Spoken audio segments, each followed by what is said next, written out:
Shalom jemaat yang terkasih, mari kita bersama-sama memperkatakan Mazmur 91 dan kita mengenal lebih lagi apa itu Pentakosta ketiga. Mazmur 91. Dalam lindungan Allah. Orang yang duduk dalam lindungan yang maha tinggi dan bermalam dalam naungan yang maha kuasa akan berkata kepada Tuhan, tempat perlindunganku dan kubu pertahananku, Allahku yang kupercayai. Sungguh dialah yang akan melepaskan engkau dari jerat penangkap burung, dari penyakit sampar yang busuk. Dengan kepaknya, ia akan menudungi engkau, di bawah sayapnya, engkau akan berlindung. Kesetiaannya ialah perisai dan pagar tembok. Engkau tak usah takut terhadap kedahsyatan malam, terhadap panah yang terbang di waktu siang, terhadap penyakit sampar yang berjalan di dalam gelap, terhadap penyakit menular yang mengamuk di waktu petang.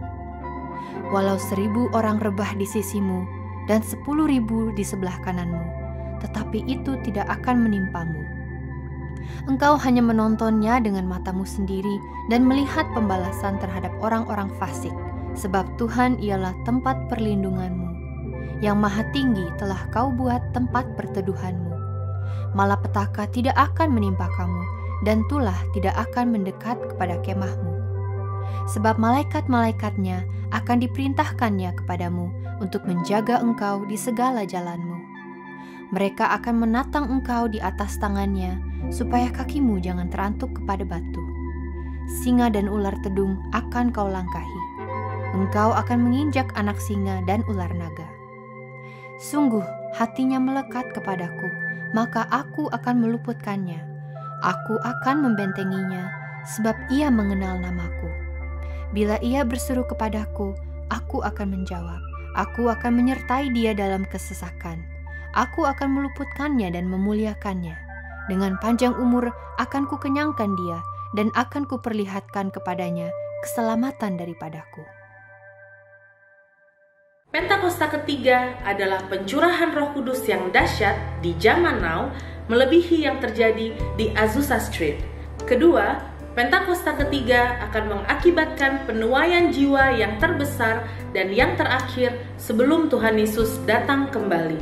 Yang ketiga, Pentakosta ketiga akan membangkitkan generasi Yeremia, yaitu anak-anak muda yang dipenuhi Roh Kudus, cinta mati-matian kepada Tuhan Yesus, tidak kompromi terhadap dosa, dan akan bergerak untuk memenangkan jiwa. Keempat, Pentakosta ketiga lahir di Indonesia dan bergerak ke bangsa-bangsa. Gerakan ini dari timur ke barat dan akan kembali ke Yerusalem. Yang kelima, Pentakosta ketiga akan memberikan kuasa untuk menyelesaikan amanat agung, dan setelah itu Tuhan Yesus datang kembali. Shalom saudara, saya percaya hari ini kita semua dalam keadaan yang baik dan luar biasa. Dalam edisi Voice of Pentecost kali ini, kita akan membahas berkat bagi orang yang menjaga integritas hidup. Kita seringkali mendengar bahwa banyak orang sukses dan pintar, tetapi sedikit yang mempunyai integritas. Di dalam Alkitab terjemahan NIV, tercatat ada 22 kata integrity. Hal ini menunjukkan betapa pentingnya integritas di mata Tuhan. Lalu pertanyaannya adalah, mengapa orang percaya diminta untuk menjaga integritas? Orang-orang yang menjaga integritas, hidupnya akan mendapatkan keamanan, perlindungan, anak cucunya akan ikut bahagia, tuntunan, serta perkenanan dari Tuhan. Di dalam Efesus 4 ayat pertama mengisahkan bagaimana Paulus yang sedang dipenjara memberikan nasihat kepada jemaat di Efesus supaya mereka menaruh bobot panggilan sebagai anak-anak Tuhan seimbang dengan gaya hidup yang menunjukkan kualitas moral dan karakter yang sesuai. Sekarang kita akan mempelajari berkat dan manfaat dari orang yang menjaga integritas hidupnya. Yang pertama, keamanan dan perlindungan dari Tuhan. Amsal 10 ayat 9 berkata, siapa bersih kelakuannya, aman jalannya. Tetapi siapa berliku-liku jalannya akan diketahui. Kata bersih kelakuan di dalam terjemahan NIV menggunakan kata walks in integrity. Kenapa aman? Karena susah orang lain untuk mencari celah untuk menjatuhkan. Seperti contoh, Orang Farisi berusaha berkali-kali untuk menjatuhkan Yesus, tetapi tidak berhasil. Dengan menjaga integritas, segala aspek kehidupan kita akan aman. Yang kedua, tuntunan Allah akan semakin tajam. Amsal 11 ayat 3 berkata, orang yang jujur dipimpin oleh ketulusannya, tetapi pengkhianat dirusak oleh kecurangannya. Tuntunan Roh kepada setiap orang percaya akan semakin efektif ketika kita juga berlatih untuk hidup sesuai dengan prinsip-prinsip firman Tuhan. Semakin kita dituntun oleh Roh Kudus, maka kita semakin masuk ke dalam kehendak Bapa. Yang ketiga, keturunannya akan berbahagia. Amsal 20 ayat 7 berkata, orang benar yang bersih kelakuannya, berbahagialah keturunannya. Integritas di ayat ini digambarkan dengan kata bersih kelakuannya. Bersih kelakuan di sini artinya kita menghidupi kebenaran firman.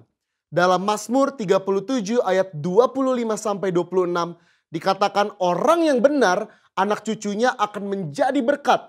Mereka tidak akan meminta-minta roti. Yang keempat, perkenanan Allah turun kepada orang yang berintegritas. 1 Tawari 29 ayat 17 berkata, aku tahu ya Allahku bahwa engkau adalah penguji hati dan berkenan kepada keikhlasan. Maka aku pun mempersembahkan semuanya itu dengan sukarela dan tulus ikhlas. Allah berkenan kepada keikhlasan. Orang yang tulus ikhlas adalah orang yang memiliki motivasi yang murni tanpa ada niatan lain. Apa yang benar yang harus dilakukan, itulah yang dilakukan. Dan ternyata itu menjadi suatu persembahan yang berkenan kepada Allah. Bukankah itu adalah berkat tersendiri yang luar biasa? Perkenanan Allah membawa berkat tersendiri dalam hidup kita. Berbicara soal perkenanan Tuhan, kalau kita melihat ayat emas kita tahun ini di Mazmur 24 ayat 4-5, maka secara khusus kata berkat dari Tuhan di situ berbicara mengenai perkenanan dan kemurahan yang Tuhan akan tunjukkan kepada mereka yang menjaga hidupnya bersih dan murni. Banyak ayat dari kitab Mazmur yang mencatat berkat dari orang yang dikenan oleh Tuhan. Salah satu contohnya adalah Mazmur 90 ayat 17 berkata, kiranya kemurahan Tuhan Allah kami atas kami dan teguhkanlah perbuatan tangan kami. Ya, perbuatan tangan kami teguhkanlah itu. Perkenanan Tuhan akan meneguhkan dan menguatkan hasil karya dan pekerjaan saudara dan saya. Bisnis, usaha, dan pekerjaan kita diteguhkan, dilindungi oleh Tuhan. Di dalam perjanjian baru, Yesus mengajar berbahagialah orang yang suci hatinya karena mereka akan melihat Allah. Yesus menyebutkan secara langsung berkat ini, yaitu mereka akan melihat Allah. Melihat Allah di dunia ini artinya melihat perbuatannya yang baik, melihat pertolongannya, dan pada akhirnya betul-betul kita melihat Allah dalam segala kemuliaannya ketika Dia menjemput kita kali yang kedua. Siapa yang mau hidup berintegritas setelah mendengar begitu banyak berkat yang Allah sediakan? Saya percaya kita semakin semangat hidup sepadan dengan panggilan Tuhan yang mulia. Saudara, untuk penjelasan lebih lengkapnya dari tim teologi kami, jangan lupa buka link yang ada di atas atau scan QR code yang tersedia. Salam integritas. Tuhan Yesus memberkati.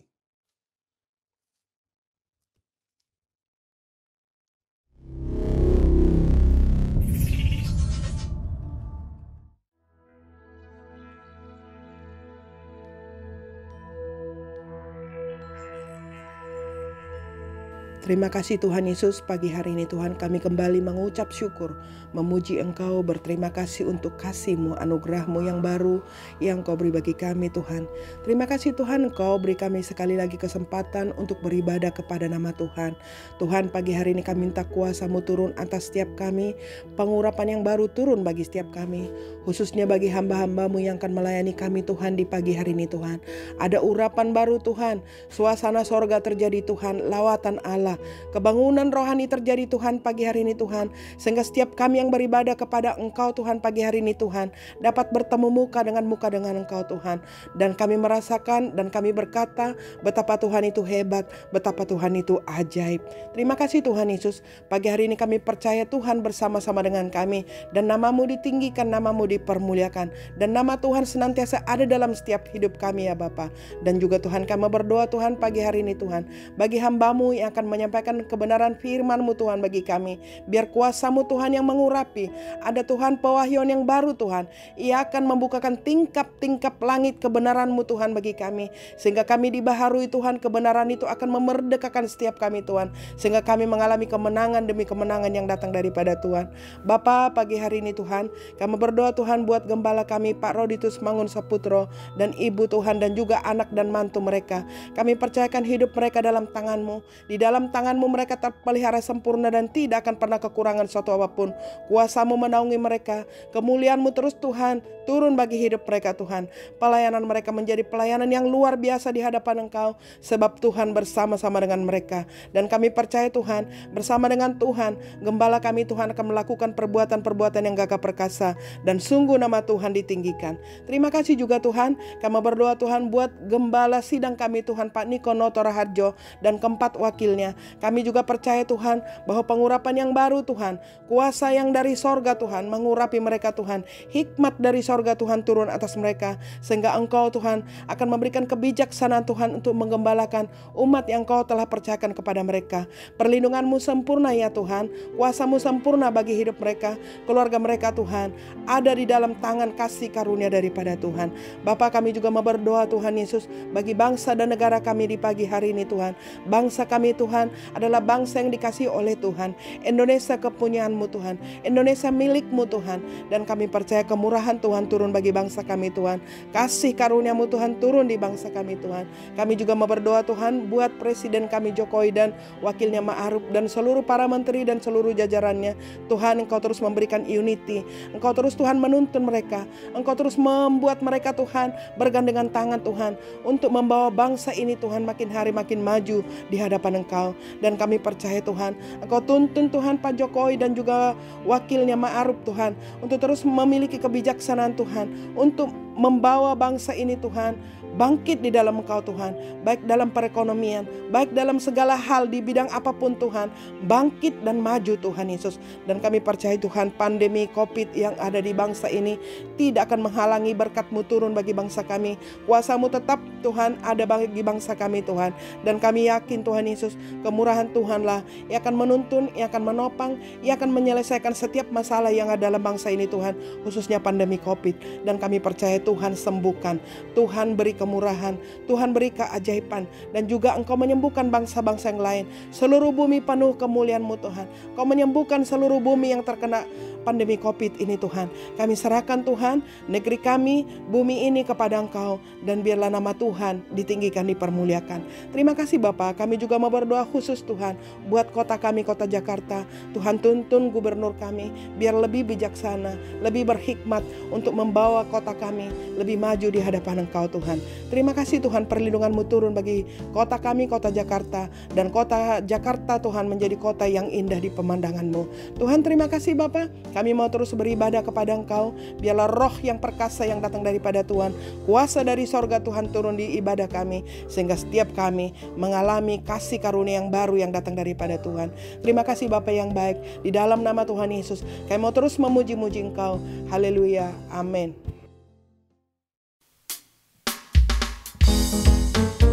Kita percaya bahwa Allah turut bekerja dalam kehidupan kita, amin. Amin.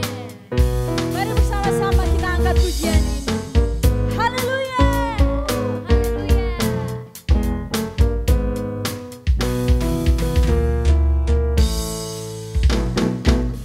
Allah turut bekerja di dalam segala perkara untuk mendatangkan kebaikan.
ada di dalam kami ya Bapa.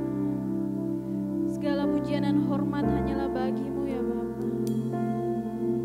Oralabeshi karalabesi. Shikaralabeshi karadabeshi kiri. Kami mau memberi penyembahan kami ya Bapa. Kiranya penyembahan kami menjadi dupa yang harum di hadapan-Mu ya Tuhan. Huralabeshi.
Shalom.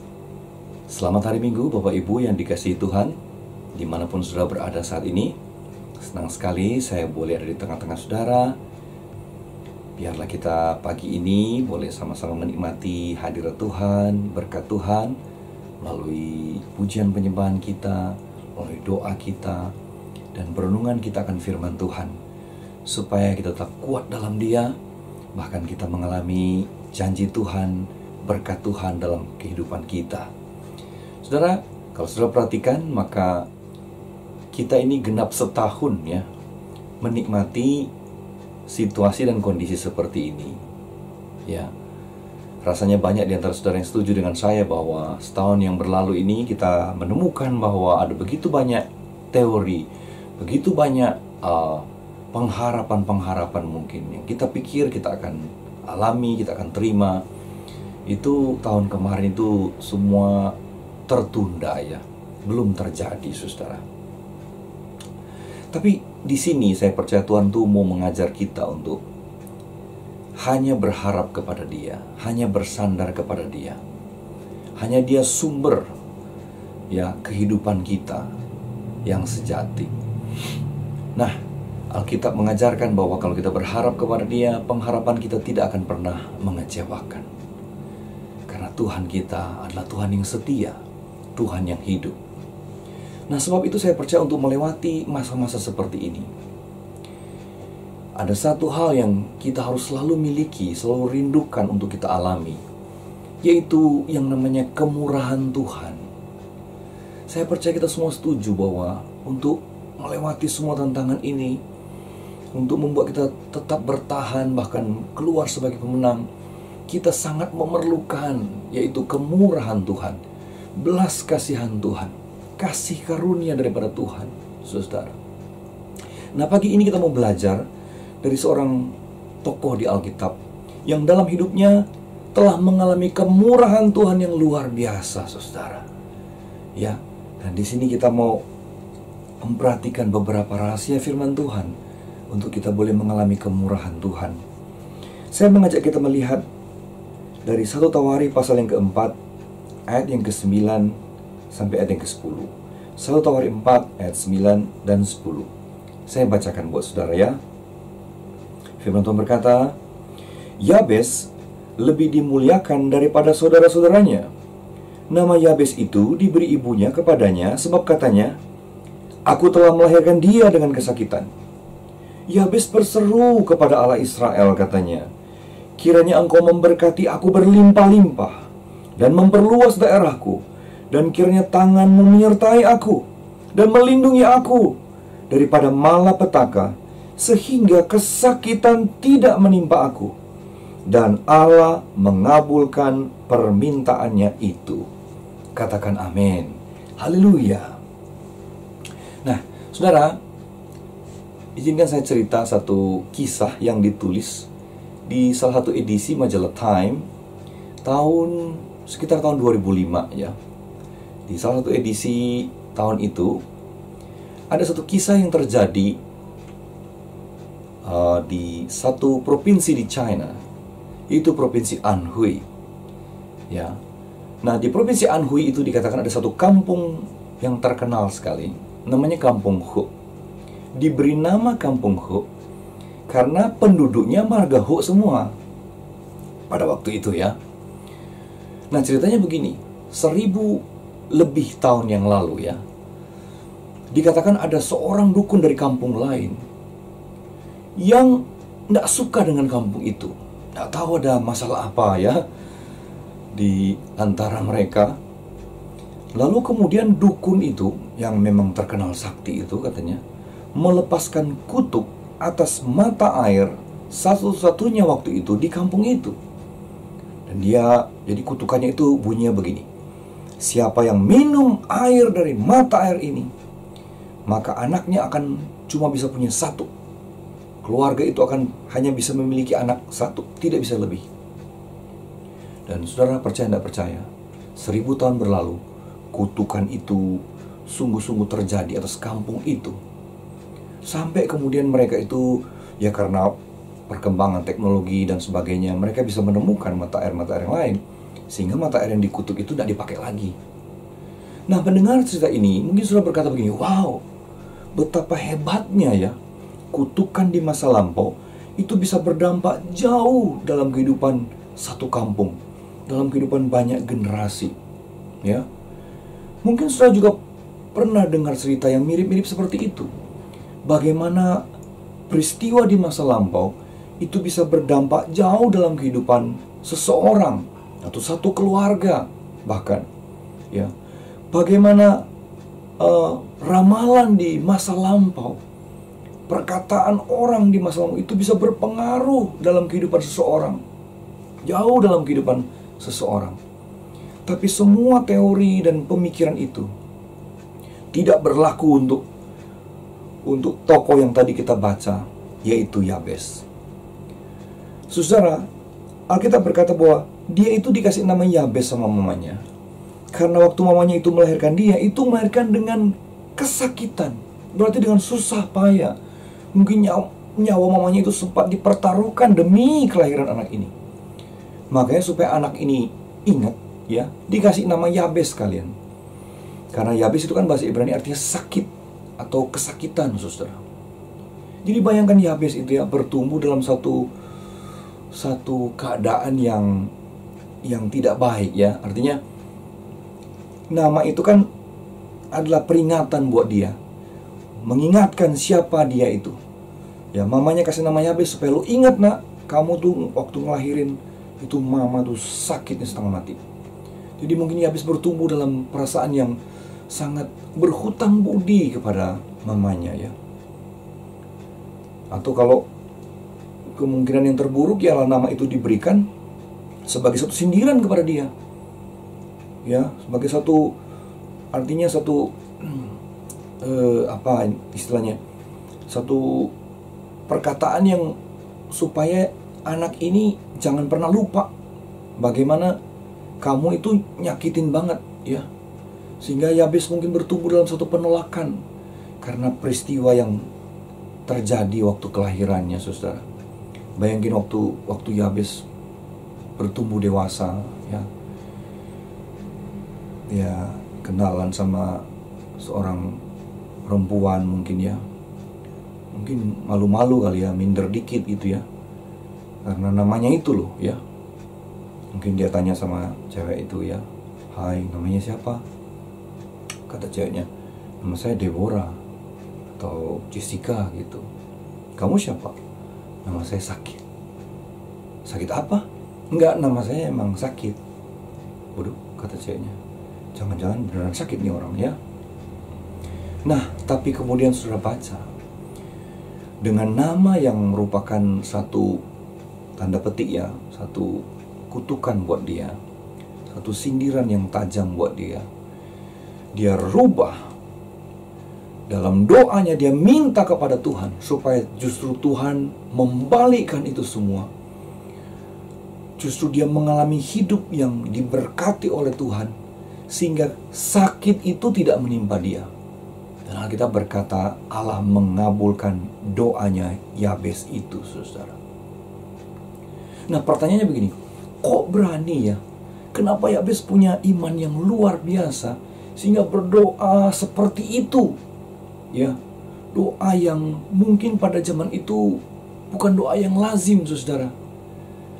Ya, orang lain tidak berdoa seperti itu, cuma dia yang berdoa. Makanya sampai namanya, kisah hidupnya ditulis ya dari silsilah bangsa Israel itu, khusus nama dia diberi keterangan lebih lanjut karena apa yang dia alami, saudara. Apa yang membuat Yabes punya keberanian berdoa seperti itu, saudara? Dan dia mengalami anugerah Tuhan, kemurahan Tuhan, belas kasihan Tuhan yang luar biasa. Yang pertama, saya percaya Yabes berani berdoa meminta kepada Tuhan seperti itu karena Yabes sungguh-sungguh mengenal siapa Allahnya. Yabes tahu persis kepada siapa dia meminta, kepada siapa dia berdoa. Saudara-saudara, mari saya cerita dulu ya. Kitab Tawari itu ditulis sesudah orang Israel kembali dari pembuangan. Jadi sudah lewat 70 tahun di pembuangan, lalu kemudian orang Israel kembali ke tanah perjanjian, dan yang kembali tidak banyak ya, katanya cuma sekitar 50-an ribu orang ya, 52 ribu orang yang kembali. Walaupun kemarin yang dibuang tentu banyak, saudara, lebih dari itu. Tapi rupanya sebagian besar dari orang-orang Israel, karena apa yang mereka miliki ya, mereka sudah hidup lebih baik walaupun di negeri pembuangan. Jadi yang kembali itu ya yang belum berhasil lah di perantauan ya, bersama Ezra, Nehemia. Lalu Ezra menulis kitab Tawari ini, tapi dengan cara yang berbeda. Dia bukan hanya sekedar menulis satu sejarah bangsa Israel, tapi dia bahkan menulis dari awal ya, silsilah dari awal, dari Adam dan Hawa ya, terus turun Abraham ya, Ishak, Yakub, kemudian ke-12 anak Yakub yang menjadi 12 suku Israel, seterusnya sampai Daud ya, Salomo dan seterusnya. Apa yang Ezra mau lakukan dengan dia menuliskan kitab Tawari ini, yaitu dia sedang mau membangkitkan semangat ya dari bangsa Yahudi yang kembali dari pembuangan.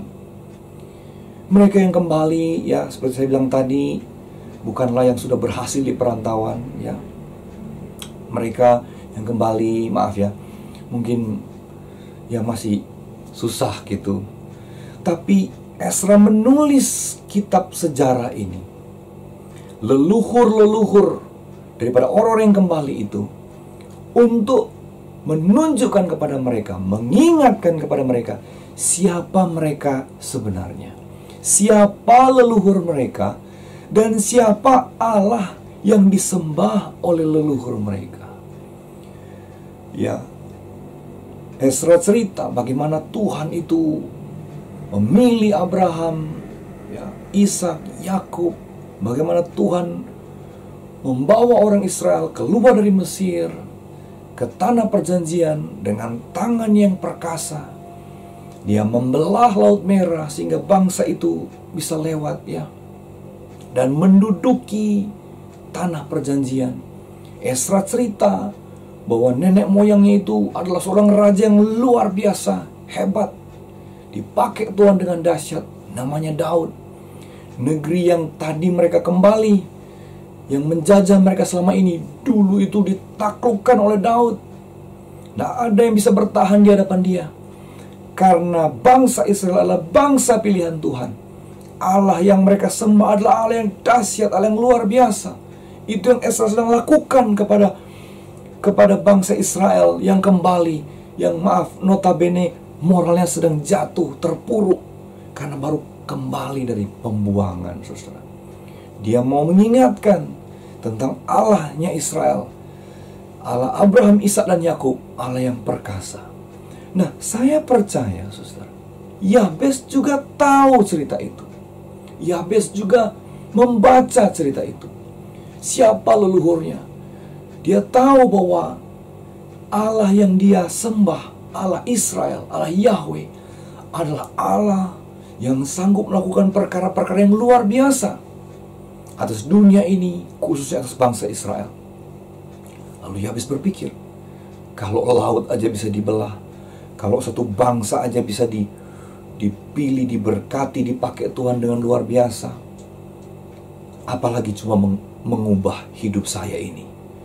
Maka dia berdoa kepada Tuhan dengan iman yang besar, karena dia tahu dia punya Allah yang besar, Allah yang luar biasa. Nah, sebab itu saya percaya, saudara, kalau saudara ingin mengalami kemurahan Tuhan, nomor satu, pastikan kita mengenal sungguh-sungguh siapa Allah kita. Our God is a great God. Allah yang baginya tidak ada yang mustahil, yang bahkan sanggup membuat yang tidak ada menjadi ada, apalagi hanya memulihkan yang sudah ada, saudara. Sebab itu saya percaya hari-hari ini kita harus lebih mengenal Tuhan kita. Kita harus lebih mendekat kepada Tuhan bergaul karib dengan Tuhan, supaya kita boleh semakin mengenal kuasa-Nya, kemampuannya dalam kehidupan saya dan saudara. Cara yang paling mudah untuk mengenal Tuhan adalah dengan membaca firman Tuhan, saudara. Sebab itu tidak jemu-jemu kita semua boleh saling mengingatkan bahwa jangan pernah berhenti untuk membaca Alkitab. Jangan kasih kendor baca Alkitab, saudara ya. Supaya iman saudara bangkit dan saudara boleh menemukan kisah-kisah bagaimana Tuhan menolong umatnya, Tuhan melakukan mujizat kepada orang-orang yang berseru kepadanya. Saudara, pembacaan saudara akan firman Tuhan menjadi rahasia untuk saudara itu mengenal Tuhan. Pengenalan saudara akan Tuhan akan membangkitkan iman saudara, sehingga saudara punya pengharapan yang di luar, ya, mungkin di luar pengharapan yang lain, saudara. Ini yang selalu saya katakan bahwa iman itu sangat subjektif, ya. Pengenalan kita menentukan seberapa besar iman kita. Kenapa ada orang yang berdoa begitu, maaf ya, bukan muluk-muluk ya, tapi doanya tuh besar gitu, hebat gitu. Saya percaya karena dia punya iman yang besar juga gitu. Jadi kita tuh gak bisa menghakimi kalau orang tuh berdoa yang sepertinya, hebat banget, keren banget, maaf ya, belagu banget. Nanti dulu, memang dia kenal Tuhannya seperti itu, pengalamannya bersama Tuhan seperti itu.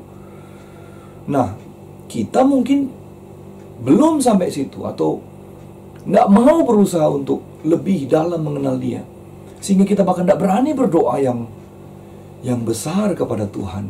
Padahal kita sesungguhnya melayani Allah yang besar, Allah yang dahsyat. Sebab itu, kenali Tuhan lewat firman Tuhan, ya. Maka saya percaya iman saudara akan bangkit, dan saudara akan dimampukan oleh Tuhan melalui Roh Kudus-Nya yang dalam kita untuk percaya akan hal-hal yang luar biasa yang Tuhan sanggup lakukan dalam kehidupan setiap kita. Yang setuju katakan amin. Nah, yang kedua, saudara, saya percaya kenapa yaitu Yabes berani berdoa seperti itu, ya.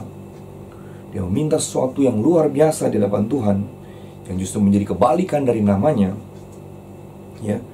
Karena saya percaya Yabes itu percaya bahwa masa depannya tidak ditentukan oleh masa lalunya. Yabes tahu betul bahwa Allah yang dia sembah adalah Allah yang empunya masa depan. Dan dia yakin betul bahwa apa yang dialami di masa lampau sama sekali tidak menentukan kehidupannya, masa depannya. Karena yang menentukan hidup dan masa depannya adalah Tuhan. Sebab itu dia berdoa, saudara. Dia percaya bahwa kalau dia berdoa, Tuhan sanggup melakukan perkara yang luar biasa dalam hidupnya. Alkitab penuh dengan kisah bagaimana yaitu orang-orang percaya, ya, yang berseru kepada Tuhan, itu mereka mengalami kuasa Tuhan dalam hidupnya. Tuhan mengubah segala sesuatu dalam hidupnya karena datang kepada Tuhan. Padahal kalau mau lihat ke belakang, mungkin orang sendiri melihat, tidak mungkin berubah, tidak mungkin bisa mengalami pemulihan. Tapi apa yang tidak mungkin bagi Tuhan? Ya. Nah, saya ingat ada satu cerita yang mungkin sudah pernah baca juga di dalam Markus pasal yang ke-10 ayat yang ke-46 sampai ayat yang ke-52. Itu berbicara tentang seorang buta dari lahir, namanya Bartimius, saudara. Buta dari lahir, dari keluarga yang miskin, makanya dia kemudian jadi pengemis. Tapi satu hari dia ketemu Tuhan Yesus. Yesus waktu itu dalam perjalanannya mau ke Yerusalem dari Galilea, itu mengambil rute yang tidak lazim, yaitu dia ke Yeriko. Sekali lagi, dalam hidupnya, dalam pelayanannya selama 3,5 tahun di muka bumi ini, cuma 1 kali Tuhan Yesus itu pergi ke kota Yeriko. Ya. Dan ada 2 orang yang mengalami kuasa Tuhan waktu dia datang ke kota itu. Yang pertama waktu dia masuk ke kota itu, dan yang kedua waktu dia keluar dari kota itu. Waktu dia masuk, dia ketemu Sakeus. Ya. Dan Tuhan memulihkan kehidupan Sakeus, bahkan keluarganya. Nah, waktu dia mau keluar dari kota itu, orang banyak berbondong-bondong menghantarkan Yesus, mengikut Yesus. Ya, karena apa yang baru terjadi di kota itu, saudara, seorang pemungut cukai yang terkenal sekali bertobat, ya. Bahkan dia berjanji akan mengembalikan semua apa yang dia pernah ambil dari orang Israel. Bahkan separuh hartanya dia katakan dia akan bagikan untuk orang-orang yang membutuhkan, saudara. Sehingga orang banyak menyertai Yesus. Lalu ada seorang pengemis ini, ya, yang disebut Bartimeus. Sekali lagi, Bartimeus itu bukan nama, ya. Karena Bartimeus, Bar itu anak, Timeus itu nama bapaknya. Jadi Bartimeus berarti anaknya Timeus. Jadi siapa anak ini namanya? Nggak tahu. Yang orang tahu nama bapaknya, namanya Timeus. Sangat tidak dikenal, tidak dipandang oleh orang pada waktu itu, karena udah buta, miskin, ngemis, ya. Tapi waktu dia dengar Yesus mau lewat, dia berseru kepada Tuhan. Dia berkata, "Yesus anak Daud, kasihanilah aku." Dia berteriak kepada Tuhan sampai Tuhan tuh berhenti. Karena kan pasti dia berteriak di pinggir jalan, saudara, ya, bukan di tengah jalan. Yesus berhenti dan berkata, "Siapa yang teriak-teriak itu?" Maka Bartimeus dipanggil. Dia datang kepada Yesus. Dan Yesus berkata, "Kamu mau apa?" "Aku mau supaya mataku ini sembuh, supaya aku dapat melihat." Lalu Tuhan Yesus menyembuhkan dia saat itu. Pertanyaannya, apakah orang sakit, orang yang membutuhkan pertolongan di kota Yeriko cuma Bartimeus? No way. Pasti ada banyak orang yang sakit juga, ada banyak orang yang susah juga, yang butuh pertolongan Tuhan. Tapi kenapa cuma Bartimeus yang mengalami kesembuhan dari Tuhan, mujizat dari Tuhan? Sederhana, karena Bartimeus berseru kepada Tuhan. Waktu Bartimeus berseru dengan sungguh-sungguh, maka Tuhan berhenti, memalingkan wajahnya dan memanggil orang itu dan melakukan mujizat terhadap orang itu. Saudara-saudara, itu yang Yabes juga lakukan. Dia tidak hanya berdiam diri dan merenungi nasibnya, ya, nama saya sakit, saya pasti akan hidup dalam kesakitan, hidup saya akan malang. Tidak, saudara, itu tidak dia lakukan. Dia justru berseru kepada Tuhan, karena dia percaya Tuhan itu sanggup mengubah kehidupannya. Tuhan sanggup mengubah masa depannya menjadi masa depan yang penuh pengharapan, menjadi masa depan yang indah, saudara. Hal yang sama juga berlaku buat kita. Apa yang sedang kita alami sekarang? Kesusahankah? Kesakitankah? Persoalankah? Pergumulankah? Apa yang kita pernah alami di masa lampau? Pengalaman pahit, pengalaman buruk, gagal, kecewa, bangkrut. Tapi dengar baik, masa lalu kita, pengalaman kita hari ini atau hari yang lampau, sama sekali tidak menentukan apa yang akan kita terima di hari esok, di masa depan kita. Karena kita percaya Tuhanlah yang empunya masa depan kita, bukan masa lalu yang memegang masa depan kita, tapi Tuhan. Bagaimana caranya supaya kita boleh mengalami masa depan yang penuh pengharapan, penuh dengan damai sejahtera? belajar seperti Yabes, belajar seperti Bartimeus, berseru kepada Tuhan. Berseru, saya percaya kita semua setuju, artinya berdoa kepada Tuhan. Ini hari-hari di mana kita harus lebih sungguh-sungguh berdoa.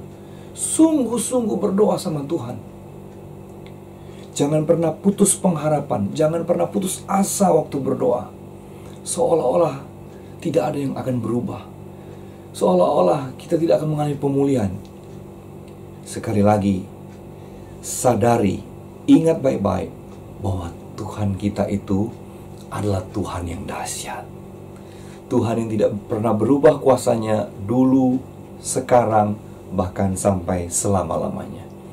Dulu dia buat mujizat, hari ini dia masih buat mujizat, dan selamanya dia sanggup buat mujizat dalam hidup kita kalau kita berharap dan berseru kepada dia. Haleluya, saudara. Tetap percaya kepada Tuhan. Jangan hilang pengharapanmu kepada Tuhan. Jangan menyalahkan orang lain. Jangan menyalahkan diri sendiri. Atau apapun juga, saudara. Tapi mari datang kepada Tuhan dan minta kasih karunia Tuhan. Minta kemurahan Tuhan. Nah, yang ketiga, yang terakhir, kenapa Yabes mengalami kemurahan Tuhan, berkat Tuhan, kasih karunia Tuhan dalam hidupnya? Karena ini, saudara, saya rindu saudara memperhatikan ayat yang ke-9 dari pembacaan kita tadi, ya.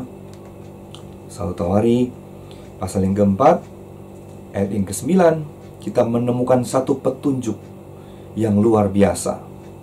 Dikatakan begini, Yabes lebih dimuliakan daripada saudara-saudaranya. Jadi Yabes itu lebih dimuliakan dari yang lain. Siapa yang memuliakan dia? Tuhan, ya. Tuhan yang memuliakan dia, saudara, lebih dari yang lain, ya. Nah, kenapa bisa begitu? Kok bisa Yabes yang dimuliakan Tuhan? Saya percaya ini rahasianya. Dan ini penting sekali untuk saudara saya perhatikan. Yabes itu dimuliakan oleh Tuhan karena pasti Yabes itu hidupnya memuliakan Tuhan. Sederhana. Amin. Kalau kita hidup memuliakan Tuhan, maka saya percaya Tuhan juga pasti akan memuliakan kita. Yabes tahu persis yang namanya hukum tabur tuai. Apa yang dia tabur, dia pasti akan tuai. Kalau dia hidup mengasihi Tuhan, maka dia percaya Tuhan pasti mengasihi dia. Dan itu yang terjadi.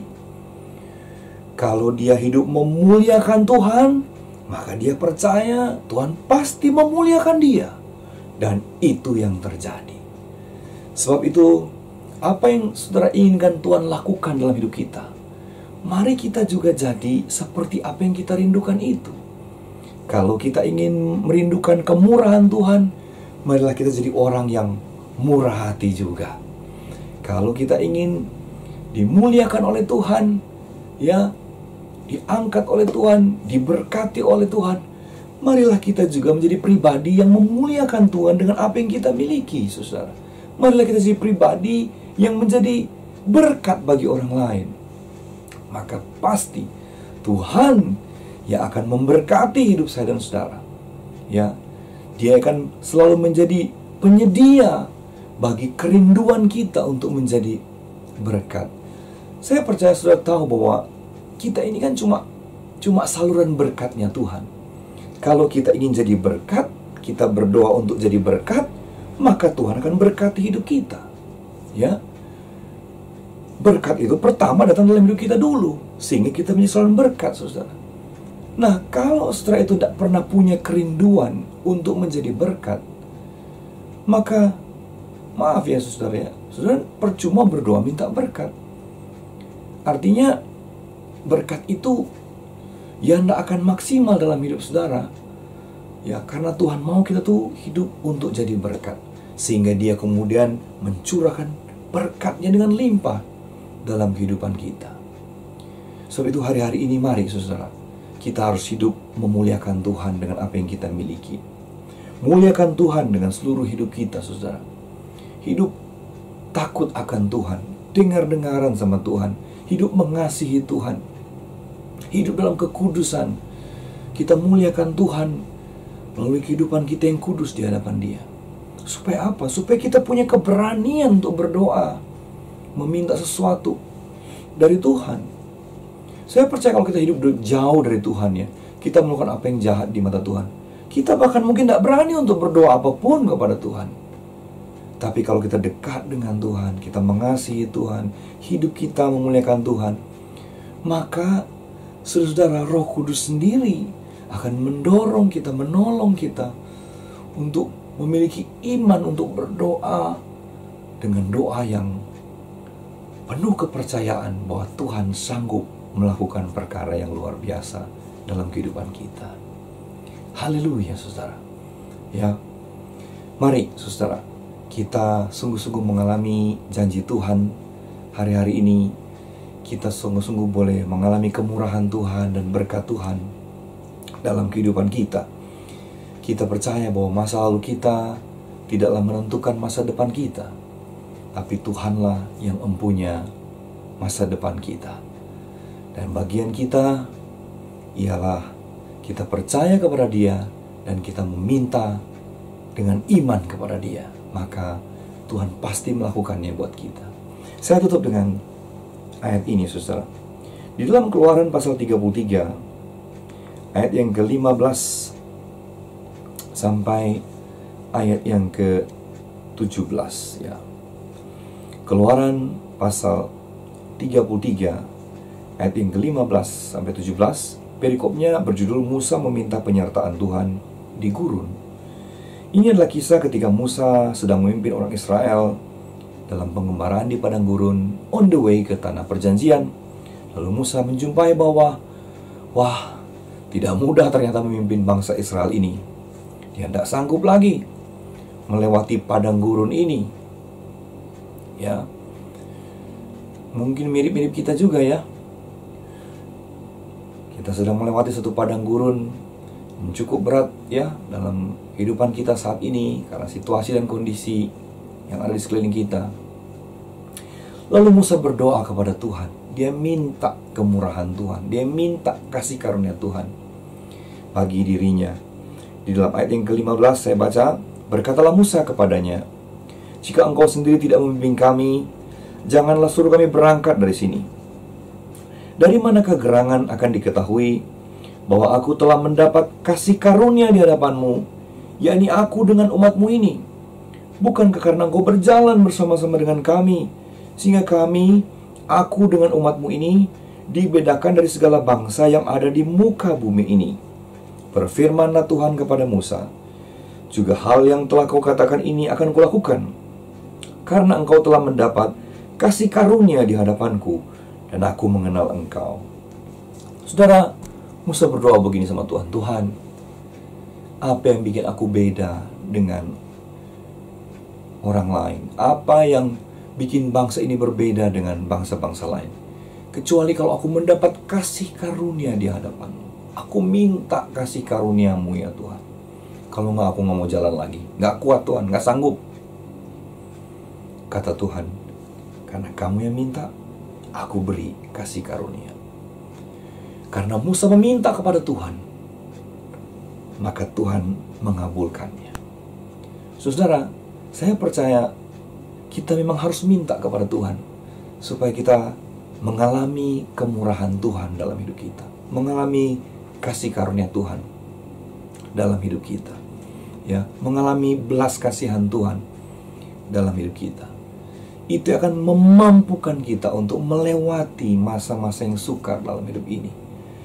Bahkan untuk kita boleh mengalami berkat Tuhan, tetap boleh mengalami pertolongan Tuhan, mujizat Tuhan dalam hidup ini. Kita perlu kemurahan Tuhan, kita perlu kasih karunia Tuhan. Kemurahan Tuhan itu yang membuat kita berbeda dari yang lain. Kasih karunia Tuhan itu yang membuat kita berbeda dari orang-orang di luar sana, karena kita diperlakukan spesial oleh Tuhan. Dan saya percaya kita semua rindu mengalami itu. Haleluya. Mari saat ini kita datang sama Tuhan, kita berdoa sama Tuhan. Haleluya, haleluya. Mari pejamkan mata saudara, Kalau ada pasangan saudara di samping saudara, pegang tangan. Kita sama-sama berdoa di hadapan Tuhan. Oh rabahandaralaba, shikarabarabaraba, oh rabahandaralaba. Tuhan, biarlah kemurahan-Mu turun dalam kehidupan kami. Biarlah belas kasihan dan kasih karunia-Mu turun dalam kehidupan kami. Musa berdoa dan Tuhan memberikan kasih karunia-Nya. Yabes berdoa dan Tuhan memberikan anugerah-Nya. Bartimeus berdoa dan Tuhan mengubah hidupnya. Kami berdoa ya Tuhan, biarlah tangan-Mu yang perkasa menolong kami saat ini. Biarlah berkat-Mu yang tidak terbatas itu melingkupi kami ya Tuhan, sehingga kami boleh sungguh-sungguh melewati hari-hari ini dengan syukur, karena Tuhan sekali-kali tidak pernah meninggalkan kami. Hamba berdoa ya Tuhan, biar kemurahan Tuhan yang dahsyat itu turun atas setiap umat-Mu, setiap keluarga hamba-hamba-Mu, para suami, istri, anak-anak, orang tua, orang-orang muda. Biarlah Engkau mengalami kemurahan Tuhan hari-hari ini, supaya apa yang belum pernah Engkau lihat dengan mata, dengar dengan telinga, timbul dalam hati, itu yang Tuhan nyatakan kepada kita. Bahkan firman Tuhan berkata bahwa kalau kita berdoa, maka Tuhan sanggup melakukan jauh lebih dari apa yang kita pikirkan dan doakan. Itulah kemurahannya Tuhan, itulah kasih karunia-Nya Tuhan. Dia sanggup melakukan apa yang tidak mungkin, apa yang bahkan tidak pernah kita pikirkan. Karena Dia Allah yang sungguh baik, sangat baik. Engkau Allah yang sanggup ya Tuhan memelihara hidup kami. Terima kasih Bapa, terima kasih. Kemurahan demi kemurahan itu yang akan kami alami hari-hari ini dan hari-hari ke depan dalam kehidupan kami. Karena Engkau menentukan bahwa masa depan kami adalah masa depan yang penuh dengan damai sejahtera, penuh dengan pengharapan. Terima kasih Bapa Surgawi, berkati gereja-Mu, berkati kami semua. Dalam nama Tuhan Yesus kami berdoa dan mengucap syukur. Sama-sama katakan, amin. Haleluya, haleluya, puji Tuhan. Saudaraku yang dikasihi Tuhan, saya percaya pagi hari ini kita diberkati dengan kebenaran firman Tuhan yang disampaikan oleh hambanya Bapak Pendeta Miki Kambe. Itulah sebabnya saudara, saya jemput kita sekalian bangkit berdiri, kita satukan hati, kita berdoa untuk melepaskan berkat bagi hambanya. Bapa kami di dalam kerajaan surga, pada pagi hari ini Tuhan, kami bersyukur kepadamu untuk anugerah dan kasih-Mu, di mana kami boleh Engkau izinkan untuk mendengar akan kebenaran firman-Mu, karena kami percaya bahwa firman-Mu adalah pengharapan kami, firman-Mu adalah kekuatan kami, firman-Mu adalah janji yang Kau berikan bagi kami untuk kami diberkati. Terima kasih Tuhan Yesus, kami berdoa untuk hamba-Mu yang sudah Engkau utus dan memberkati kami saat pagi hari ini, Bapak Pendeta Miki Kambe. Kami berdoa berkati akan hamba-Mu dimanapun berada Tuhan. Kami percaya Engkau pakai hamba-Mu lebih hari lebih luar biasa di dalam urapan ilahi yang semakin kuat. Bahkan di dalam pengembalaannya di GBI Tebet Tuhan, biar kiranya Engkau terus berkati, membawa domba-domba-Mu lebih intim lagi dengan Tuhan, bahkan menjangkau jiwa-jiwa dipersembahkan bagi Tuhan.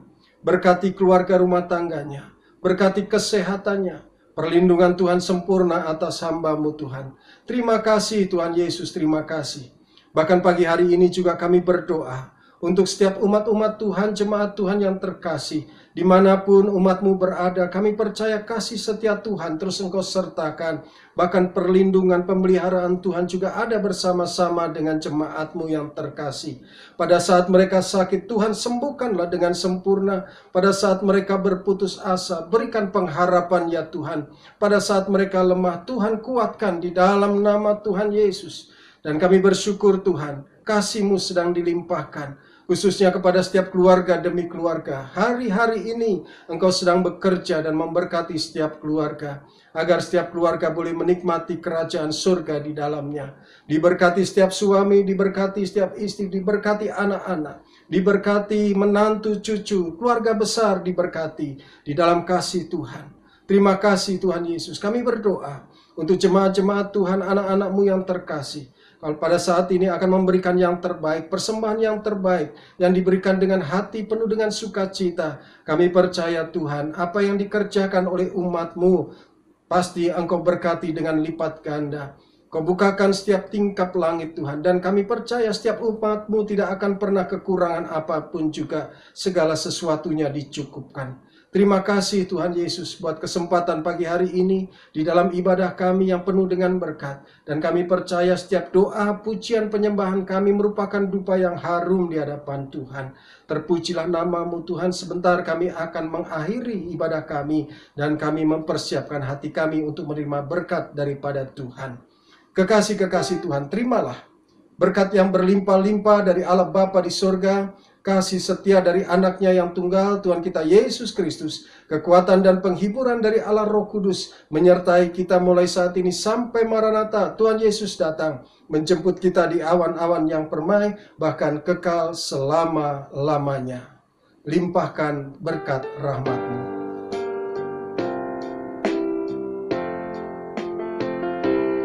Limpahkan berkat rahmat-Mu, limpahkan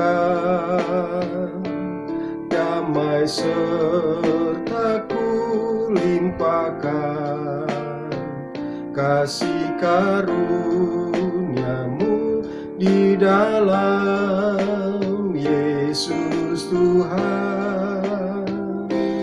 Berjalan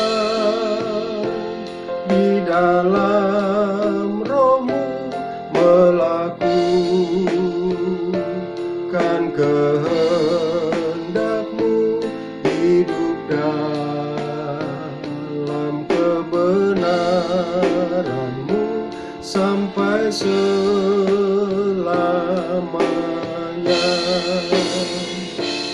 Hidup dalam kebenaran-Mu sampai selamanya.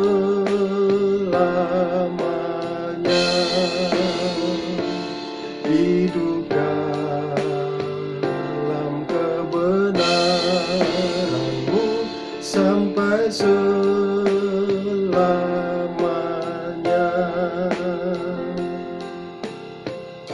Haleluya, haleluya, haleluya. Saudaraku yang dikasihi Tuhan dimanapun saudara berada, selamat hari Minggu, tetap sukacita, penuh semangat, dan damai sejahtera Tuhan senantiasa limpah atas kita semua. Dan jangan lupa untuk 5M, saudaraku. Yang pertama, mengenakan masker.